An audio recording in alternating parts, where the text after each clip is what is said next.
Jonathan. Thank you for being here. Hmm.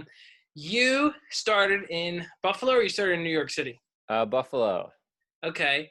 And how long did you do it in Buffalo before you moved? Maybe like 10 years.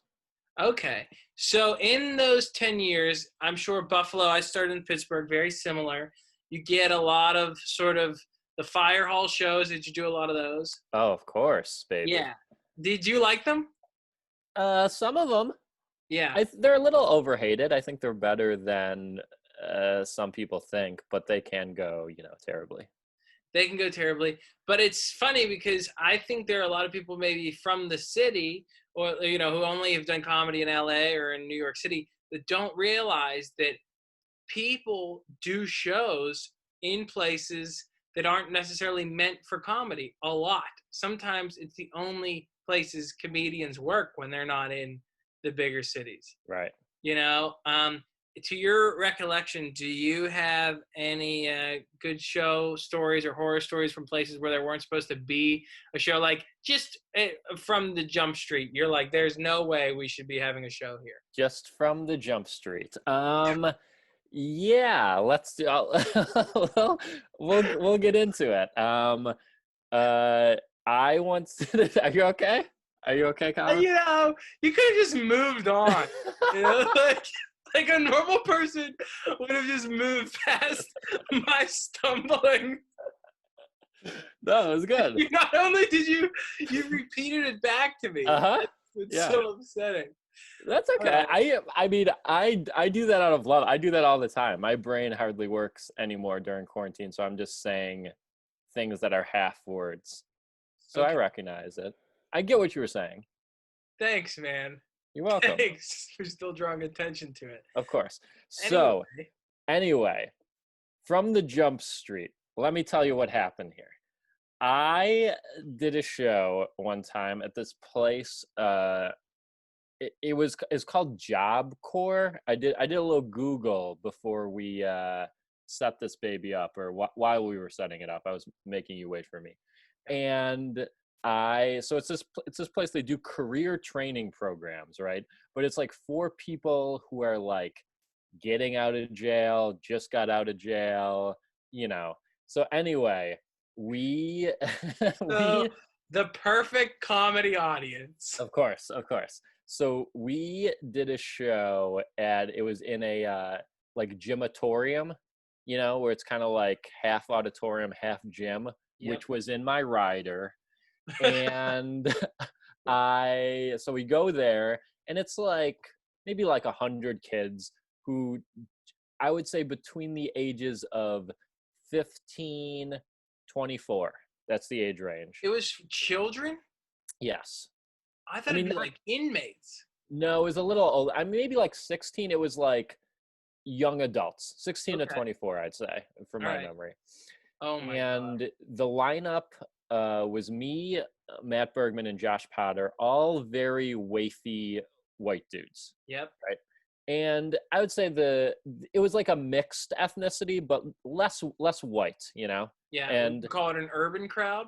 Yeah, as the parlance is these days, it would be called an urban crowd, And the best part of it is that you, Matt, and Josh all look like you have varying stages of the same illness. That's correct, yeah. So it's like the same white guy who they're not sure if he's sick or not.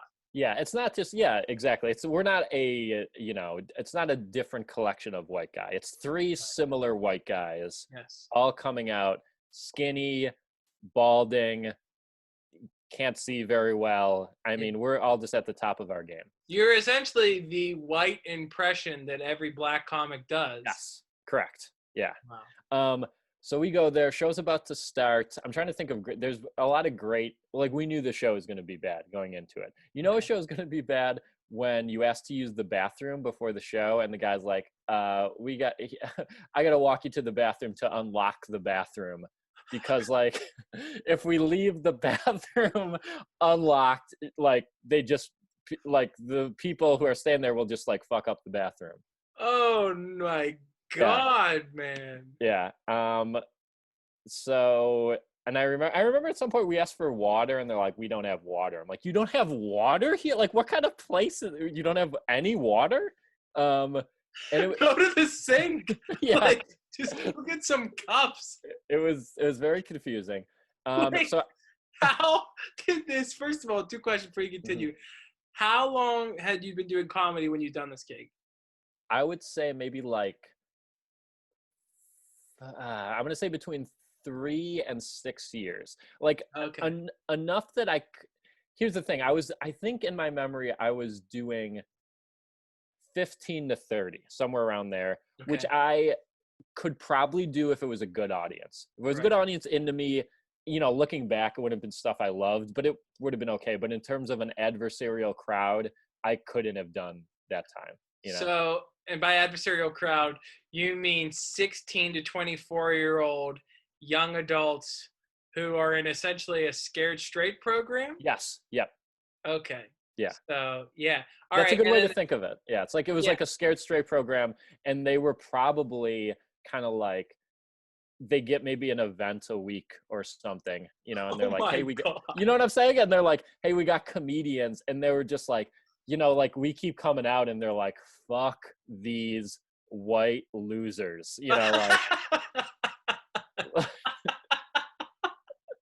like that was the vibe in that. The second question before you Yeah. continue is, how did you get booked for this?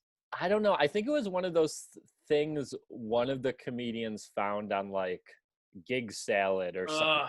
one of those things like that, and it was just like, hey, we get money to do, why not? Why not eat our dicks for like we went in thinking it would not be good, but then again, I think, and you could maybe vouch for this, I think we all go into a lot of gigs being like, this is probably going to be bad, and 80% of them are like, oh, I know how to do jokes. These people get, like, you kind of figure a way out of it. Yeah, I think you get to a point where you're like, well, I've had worse shows. This definitely won't be the worst one. Yeah. And going and you're like, it's not ideal, but I'm a good enough comic, you're like, I know how to make people laugh. I could do this. I'll be all right. Right. But this was not the case. No. Well, first of all, before the show starts, I would say a fifth of the crowd is on the stage. So, like, there's a little stage, and before the show starts, about a fifth of the crowd decided they would go on stage and do freestyle rapping to the other members of the crowd. Oh So, my so a God. good amount of the crowd is on stage, kind of like freestyle rapping, Sure. and the whoever put this together gets on, walks on stage, and basically kicks them off the stage and be like, okay, get off, come on, get off the stage. Shoo. Yeah, Shoo. yeah, get off. We got a comedy show for you all, and everyone's like, oh God, I want to see my friends rap. This is way better, and So they so he's start like, the show by stopping all of the fun that these kids yes, are having. correct. Good. So they're like, get off the stage, and then the first comic is Josh, who goes up there and is one of those shows. A show's going badly when comics are going way, way under time. Like he probably had to do 15. He maybe did like 8. Right. And is just, doing terrible, as we all will have done as the story continues.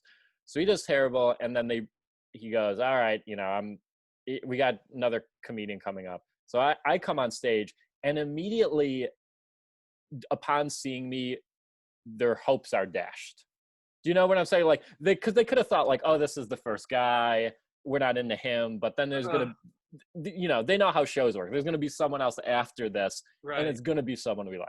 And they see me, and you could just see, like, I think people were just like, ah, fuck, like people were swearing out loud, just seeing me walk on stage. Everyone was like, fuck this guy. And was it like was this middle of the day kind of show? No, I think it was at night. And the stage, is it in the middle of the gym No, it auditorium? is. It is in the side of the gym. Okay. Under a basketball hoop. Classic. Um, and I bomb so high. I probably do like 12 minutes or Right. whatever. I go way under time. I get a couple heckles, people saying like, this guy's a Big Bang Theory motherfucker. All the hits. And All of the hits.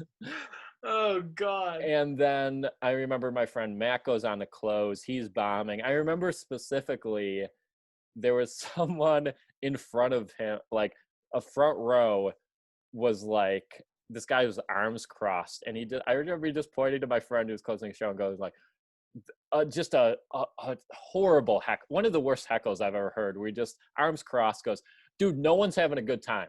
Look around. No one's having a good time here. My God. like it just vicious. It's Like, so on the nose yeah, of what is happening. yeah, To be booed is one thing, to say you're not funny, but to address that yeah, no one in the room is having fun and then be right. yeah. Oh, that's brutal. And just like, look at this guy, my friend's sleeping, like this, this sucks. And the show probably had to be like 90 minutes, and it probably ended up being like 50. Like, oh, God. we went way under time, and then we just got out of there. I specifically remember almost getting into a car accident on the way out of there, like on the way home. And I believe one of us was like, man, if we got into a car accident, that would have been the second worst thing to happen tonight. You're like, did one of those kids cut our brakes? Like, what happened? So did you get, I mean, you at least got paid, right? We did get paid. And the person that booked you, were they like, yeah, tough crowd, or did they give you any sympathy? That I don't remember, because I think Matt dealt with the bookings. I remember a very awkward thing when we were trying to leave. There was a white kid who was there who came up to us and was kind of being like, man, you were funny. Don't listen to all these people. Like, what happens? It's like, he tried to make it like a little too racial, where he was just kind of like, like, us white guys, we kind of get with it. And we're like, no. We gotta stick together. You're like, there is no we. There is no we. Yeah, and it was like he was talking to us as people were filing out, and we're like, we don't know him. We do not agree with this. We're leaving. Like. Oh my God. Where was this, at a school, or was this at like the center that this place is held? I've blocked most of it out. I think I don't know. In my mind, it was. In my mind, they had like a center. Okay. Where this was all like going a on. Juvenile detention center almost. Yes, kind of like that. I mean, it does sound like you just performed at a juvenile detention center. Yes. I do feel like that was mainly it, and it was through this like Job Corps program, which, in a weird thing, and this is how shitty maybe comedy could be sometimes, but I remember thinking a couple of days after that like, we were probably better for those kids than if they had like a better comedy show. Like, think about it. If you're in that situation, what's better than just showing up at the show and just dunking on 3 white losers for an hour? Yeah. In a certain sense, they kind of had the time of their lives. Like, there were a lot of people who left like happy. I mean, because they were just all making fun of you. Yeah. Like, wow. There were a couple people sleeping and then like trying to leave for sure. But there was like a good amount of that crowd had a good time shitting on us for an hour. So you still kind of did your job, which is give people a good time. Yes. And even if it wasn't during the show, immediately after, the conversations those kids were having were probably hilarious. Yeah, exactly. Or even during the show, the only laughs that were happened is when someone's like, look at this fucking loser. And then like all their friends would laugh. Like, those were the only laughs happening during the show, but there were laughs happening. They were just at your expense. Yeah, exactly. I mean, they didn't want to hear whatever, bullshit I was doing about like shoelaces are weird, right? Like that like, stuff. We gotta wear Velcro shoes. like that stuff they weren't into, but like if they was dunking on how dumb I looked, Oh my God, that is horrendous. And when you were done with that show, when you're all driving back, were you like pretty rattled from that bomb, or were you like, well, a little bit, what did we expect? A little bit, especially because it was early enough on that it was like, that was by far kind of my worst show. And I mean, still remains that way, but I feel like if that happened nowadays, when an epic bomb like that happens, there is part of me that's like, oh, this is going to be a good story. This is going to be a good joke. I kind of can disengage a little bit, but at that time it's more like, your senses are real heightened in the moment. You're like, this is this is the worst thing You're that could like, ever am I gonna happen. have to fight 200 like inner city youth kids? Like, is Right. that what's gonna? Am I gonna die here, Yeah. man? And especially when you're younger, you don't have the foresight to be like, I'll shake this off. This will be a Right. funny story. Like, now if you had that gig, you'd probably call somebody and be like, you'll never believe what I just did. Yes. You know. But then you're like, I think comedy might be over for me. Yeah. You do the gig and you're like, I don't know. I'm not sure this is the right path. Yeah. I would like to know how many of those kids thought maybe one day I could be a comedian, saw that show, and it was like, nope, nope. Well, I also think too, as you do it more often, those shows are so outliers that it's not like, I don't want to say they become fun, but you have the skills to deal with them. Like if I did that show now, there's a little bit of like, I know to go out there, shit on myself more, maybe you do some crowd work, maybe you do like, but at that time, again, I was just doing these fucking observational things that like, that's all I had. I only knew how to do these jokes in this order, and that was it. Oh my God. That is wonderful. Holy God. I have never heard anyone doing a show at a juvenile detention center. That's fantastic. Yeah, I mean, now if you were to do it, like you said, you would at least know how to navigate the waters. You're like, you might not kill, you probably won't kill, but it's gonna be at least be salvageable. Yes. Yeah. Well, that could dovetail nicely to my second story. You ready to get in? Yeah, whenever you're ready. All right. Because second bomb, I would say number 2 on the list is when I performed at an African Baptist church. And How on earth? uh-huh. Do you not post like a headshot? It was Is that also what the thing is? it was also two white dudes. It was me and my friend Dan Mahoney, and it was a couple years after that, but I had still not yet reached the point where I could handle it now. Because again, now I think it's more fun when you perform for people who are different than you, right? Yes. Like there's a little bit of like funness there, and you're like, oh, we're more similar than we are different, and then you could play with the differences a bit, and it's fun. And it's a little bit more of like you're on your toes, definitely more. Yeah. So it's a little more of a risk, which can be fun. Right. If you go out to a Saturday night show in Omaha or Des Moines, you kind of know what you're going to get, and you've done that show 100 times, and you know how to play that. But when you go up to an audience that is different from you, it's like, oh, I better be good. Well, here's the thing that's the worst by far is, so it was older Black religious crowd. That was the entire crowd. But that makes sense, man. the biggest problem there, of course, is religious. Right. Like anything else, like if you do a comedy club and it's full of older Black people, you're gonna have a great time as long as you're not like a shithead. You're probably gonna kill just as hard as you would for any other demographic. If not more. Yes, probably. Yeah, exactly. Probably more. But the religious thing is what kind of holds people back from laughing a lot of times. I remember specifically before going to do the show, this is how dumb I was, and probably still am, but I had a joke about like a new joke about penises, I really reinventing the wheel. Yeah. And I remember, I think that you said a new joke about penises. I finally had a new take on this dead horse they keep beating. Yeah. It was gonna shoot me to the top of comedy. And I was like, do I do, this bit's been going well. Do I do this new bit in front of these religious people? And my friend Dan was like, listen, like, let's not overthink this. They all know what penises are, Right. And I mean, I'll get into it, but I was bombing. And I specifically remember doing that bit and it bombing extra hard. Like, when you're bombing and you do something and it bombs or you're like, oh, I thought I was bombing. Now I'm really bombing. Right. You're like, well, I don't know, a couple of the jokes, they're getting some smattering of chuckles. Right. And you're like, I'm not doing well. And then you get something where you can just hear people breathing. Like, uh-oh. Yeah.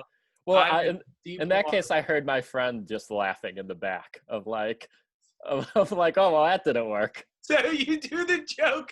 Are you confident that it was going to go well? Probably. and then you stick the landing. You're like, and da da. Yeah. It's just nothing. So okay, we go to this show, and it is no stage, and before us is a soul singer, full band. Oh my God. Oh my God. For soul singer, people are loving her. She's singing. She's a great singer. Singing about Jesus, and it's going super well. So I'm the first comic up. I think I get an introduction. I think I don't in my memory, I don't go up there cold. I remember thinking another dumb idea I had is I tell the band, and let me know if you think this is a good idea going into this. I'm setting the stage. The show goes poorly, but would you have done this scenario? I think to myself, I don't think this is going to go well. Maybe I'll endear myself a bit to the audience and create some ambient music, whereas I'm going to tell there's like an upright bassist and a drummer. I'm going to tell them to stay on stage and maybe like kind of play a little bit with me as I go along, or to just add in stuff. That was my idea. I think I just listened to that Mitch Hedberg album a lot, where he has that bassist kind of strumming through. You are out of your mind.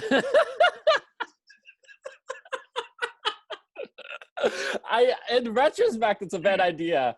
I wouldn't do it today, but in my mind, I'm like, I like that you were like, let me know what you think about this. I don't know. I stand by it, but I was like, what's he gonna say? Maybe he had to come up to a funny song. No. My thinking is like the bassist would be going through, and people would be like, well, these jokes suck, but there's still music. Like it would drown out me a little. I was just looking for anything to help. I like that the way you thought you were going to do better is if you were drowned out. Yes. If yeah. People could hear you less. Yes. Which isn't a bad line of thinking. That's not a bad line of thinking. No, I get it. You also have a tendency in these two shows to stop something the crowd is enjoying for comedy. Yes. Well, yeah, it's not my idea. I would love those. I know, but I would love the music to keep going. It just seems that Shaun Murphy kills fun. Yeah. Well, comedy can't follow music. Never. Yeah. Never. And that's why in clubs they don't have music.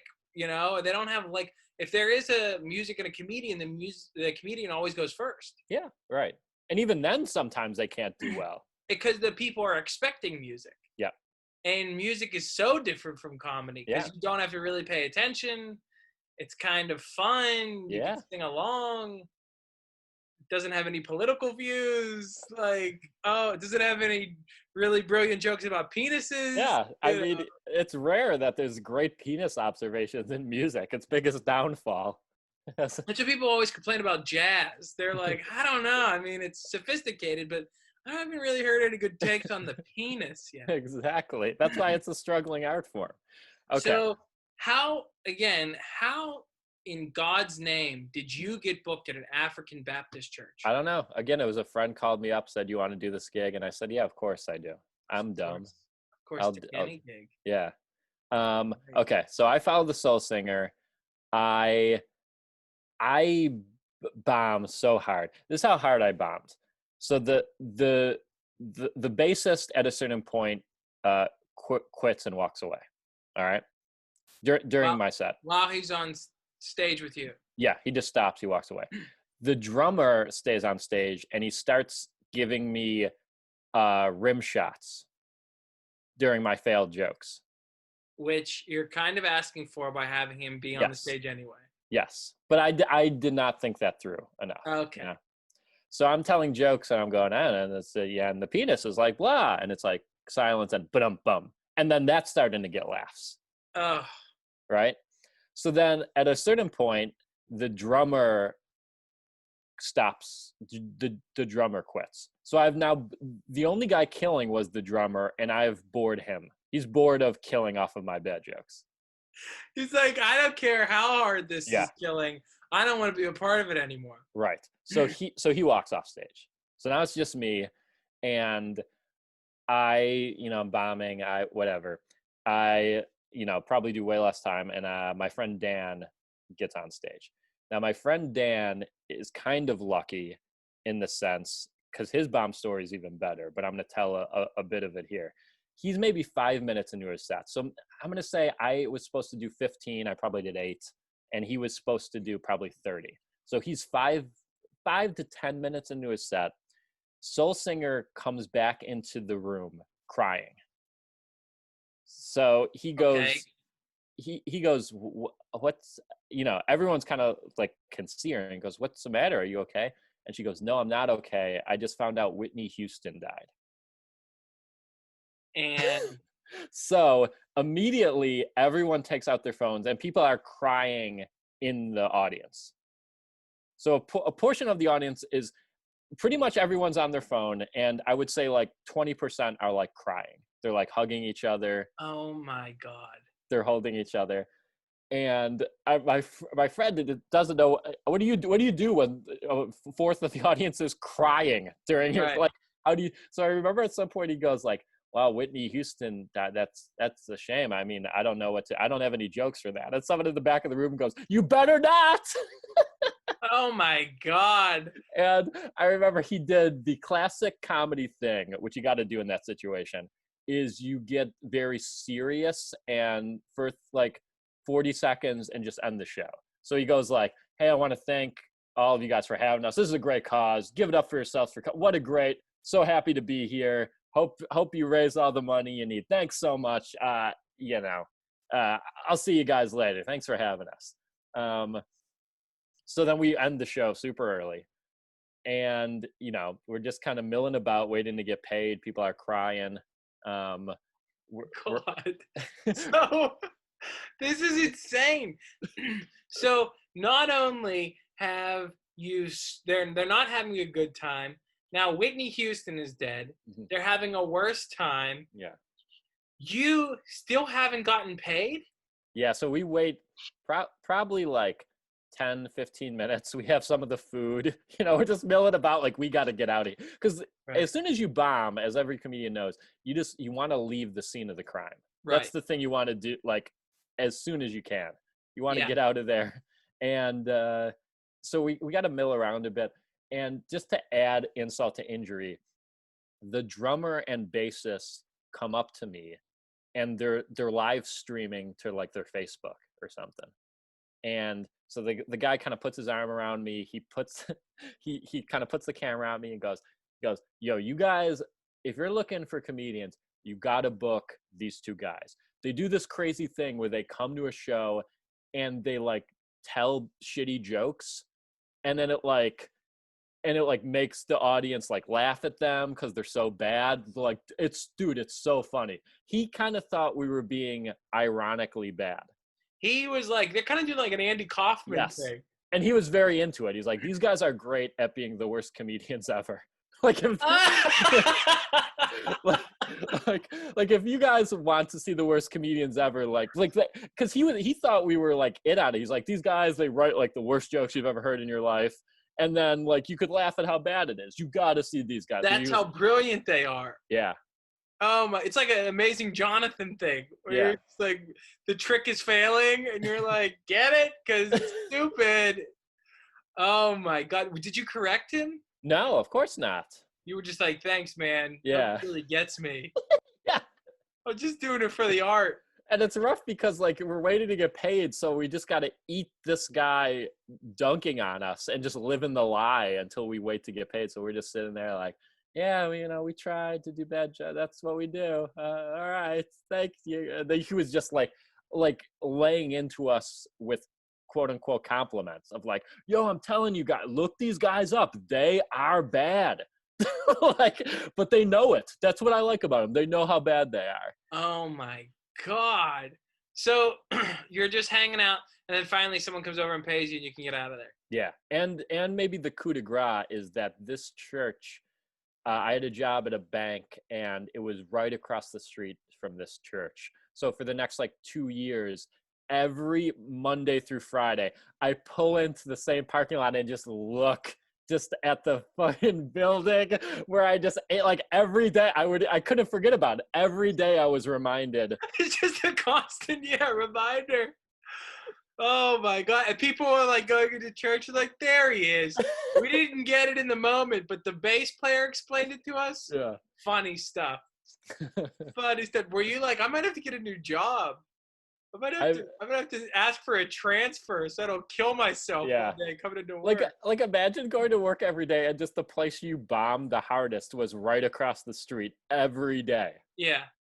Ugh, and you just have to go into work like shaking that up from like the walk from your car to the front door. You're just like, God. You're just talking under your breath and you're like, hey, how is everyone this morning? Good to see you. Yeah. Like, why does Shaun have tears in his eyes? Oh, that is horrible. I cannot believe. So very similar stories. Similar in stories. the sense that you were the exact opposite of what they wanted. Yeah, which I feel like, and this is maybe a larger conversation, but like we've all talked about before, how like a lot of places with comedy, they weirdly don't care about the comedy. Like especially like if you get to like maybe like C-level clubs, there's so many things of like, all right, we got the food in order, the ticket prices. Who's the comedian tonight? The guy down the street. He does 20 minutes on hookers that he's banged around town. But I mean, whatever. He's a good kid. And you're like, what? Like, yeah, those situations could have been way better if they just gave a shit about who they booked. Right. My God. And those gig master things are the worst because you just never know what you're getting into. Yeah. Oh, do you think now, so you have the experience to handle these shows a little bit better. Do you think you would still, if someone said, hey, we're going to do a show at an African Baptist church, would you say yes now? Or would you say no? Of course I'd say yes. Yeah. But I do better. I would definitely do better. But I've gotten a lot better too with, and tell me what you think about this, of times of kind of cutting your losses a little bit. Like, for example, I did a show maybe like 6 months ago in Connecticut, and it was a private birthday party. And it was pretty good, but it was in this huge like ballroom, and there were like 80 people there. And I remember this guy who opened, he did like 10, 15, and I was supposed to do maybe like 25, 30. It's supposed to be like a tight show. But I remember after like I did all my best jokes, and I got to like the 15-minute mark, and I was like, why am I doing this time just to do the time? Like, no one's going to come up to me afterwards and be like, hey, you should have done another 10. Like, right. I could tell the crowd is starting to be like, yeah, we wanted a comedy show, but we're about at our end right now. Right. And you just cut it off and then just be like, yeah, maybe this show's a little shorter than anticipated, but better than they do. We've done enough of these shows to go like, I'll cut this off soon. They'll be thankful they had it. Like, that way you're not just sitting there trying to do the time for like the comedy gods. So you could call your friend and be like, yeah, they wanted 30. I did 31. I did it. Right. It's like, yeah. And for the last 9, they hated it.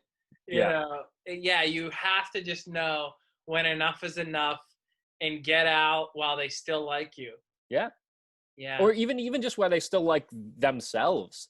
Because like, I guarantee you in both those positions, there are people thinking like, this went bad. I'm sorry that this happened. I'm sorry that I came to this. I'm sorry that I had the idea to book comedy. I'm sorry I had the idea to book these comedians. Right. Whereas like they're hating themselves too. Someone might have lost their job. They're like the events coordinator. Right. We got rid of him. Yeah. Whereas at least you could cut it short and be like, hey, I'm giving them my A+ stuff, the stuff that they'll probably like the best.